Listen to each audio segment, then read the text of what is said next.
Everyone, this is Pastor Bonnie, and I want to explain why I always refer to myself that way. I am an ordained minister, and this is my ministry with this YouTube channel. So I do, sometimes I'll do teaching about the Bible, sometimes I'll share dreams and visions, sometimes I talk about books, sometimes I do art classes and let you learn how to do fun things, and that's what we're going to do tonight.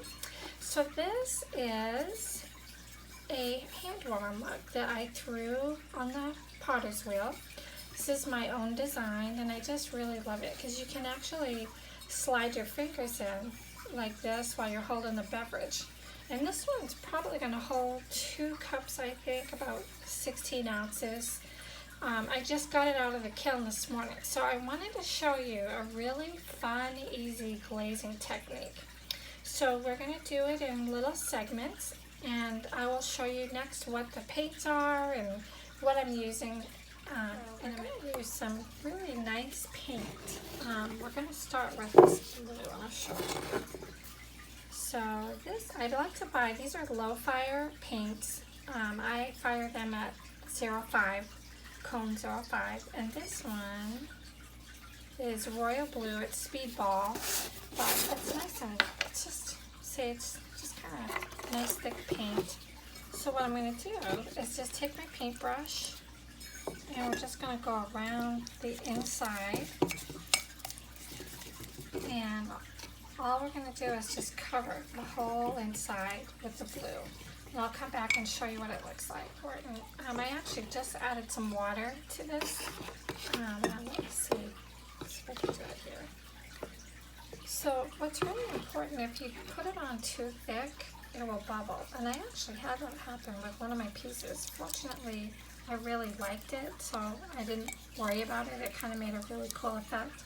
But it's just something that to make you guys aware of. And then we're just going to go around the edges with it. And then we want to cover all the surfaces because we're going to do the pretty blue. This is a really pretty indigo blue. And the clay that I use is a low fire clay. I actually buy it on Walmart.com. I get like 50 pounds of clay for 25 bucks for free shipping. It's about the cheapest there is. And it's easy to throw. But when you have like little places that run over like that, you can just wipe it off. I'm going to actually paint over that anyway, so I'm not too concerned about it. So what I'm going to do, I'm going to put 2 more coats, because you want 3 coats of the low fire glaze, and then we will go on to the next step after that. 3 coats, and then now I'm going to show you, this is the funnest part, because we're just going to do like these kind of crazy zigzaggedy lines. I don't like to do stripes. It's just a personal preference. You might decide that you like them, but stripes are not my favorite. So, sorry, gotta get it so you can see it. And I'm not really, there's no rhyme or reason to it. You'll see in a minute. And I just want to show you the handle. I actually embossed that. I have a little rolling pin that I embossed in it. It's really one of my favorite things to do. And it's, especially if I use the red clay, it'll really show up in it. So you can see it's really not very pretty at this stage. And then what I do is I go back from the first one, and you do the same thing again. Just going to add the 3 coats to it. So I'm going to do that, and then I'll show you the next. Do some green. And this is the color on this one is called grass green. This is also a low fire from Speedball. And I want to tell you guys, you know, if you're afraid to get a kiln, it's not as bad as you think. See how dirty the water is? And it's really okay because I'm using the same color, basically. So you just rinse the brush in between, and I dry it off on a sponge. But so I ended up getting what's called a traveler's kiln, and you can get an adapter and just plug it into a regular wall outlet. I bought the adapter on Walmart for like $9, and I was actually gonna have a electrician come out, and they were gonna charge me $800 to switch out the plug And so I was just I really prayed about it and asked the Lord for wisdom. And you know, He really hears our prayers, because I really wanted to get my pottery going again, and I couldn't do it without having some type of a kiln. I'm sorry, I keep bumping the camera. But you can see I'm just doing a random pattern with this. And I know it doesn't look like much right now, but it's going to be super, super pretty. And so you see right here, I overlapped it on the blue a little bit.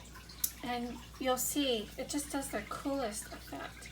So I'm going back and we're doing the same thing again like we did before, where we put 3 coats, and I'm kind of just glopping it on. There's no pattern, there's no really thought about it, and that's half the fun, because when it comes out of the kiln, you'll be surprised and you'll see how pretty it is. And I have something special that's kind of the secret, and I'll show you that. So I'm going to go around it one more time, and then I'll show you the next step. But see, it kind of looks like camo at the moment, but it will look very, very different. I actually made a yarn bowl of this same exact technique, and I'm going to fire both of them. I'm going to sell them as a set. I have a Etsy shop called the Father's Market, and I put all the pottery and the books and all that stuff on there, but you're welcome to go check it out and get some ideas. So and I wanted to say this too, I bought the coolest little potter's wheel. It's called a Shimpo Aspire. It's a little tabletop model. It weighs like 25 pounds. That is the best wheel I've ever had in my life. And so you can, if you want to get into pottery, you can do it really inexpensively. And that little potter's wheel, I actually do it right on my tabletop. So I'll do another video sometime and show it to you. But anyway, I'll be back in a couple minutes. So the last color we're going to work with is just called purple. And purple's actually my personal favorite color. Love it, love it. Actually, all 3 of these are my favorite colors. So now you know a little bit about me. So now I'm just going to go in and fill in all the places. And I'm sorry, you guys, I'm left-handed, and I always have a hard time trying to get the camera position so you can see what I'm doing. So we're just going through, and then we're filling in all the spots. And if you try this technique, I promise you, yours will not look like mine. They never do, because it all depends on what looks good to you. There's nothing right or wrong.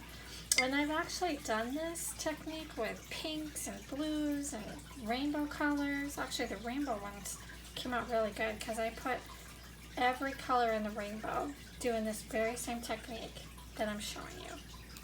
So the thing that's the most important is you want to make sure there's no white spots, because that will not look very pretty when it's fired.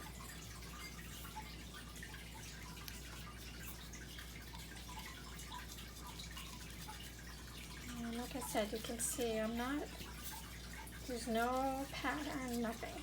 So let me just step back a little bit and I'll show you. So you see how I did not make, it's a stripy kind of pattern, but it's more of a camo look.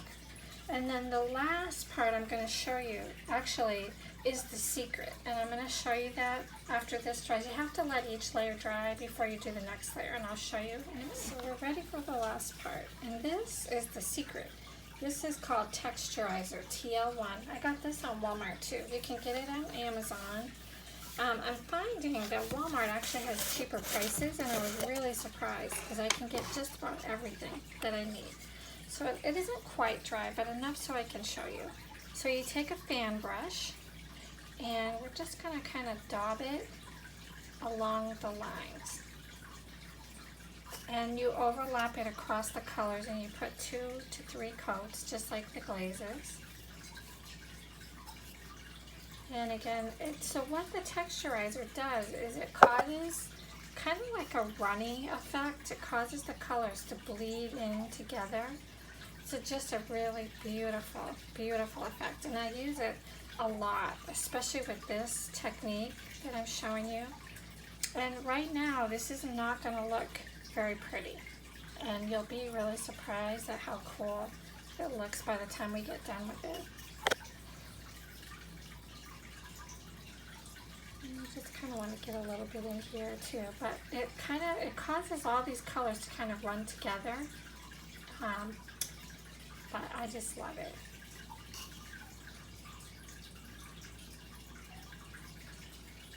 And sometimes I'll just go all the way around the rim. I don't think I will today. It all depends on what you want it to look like.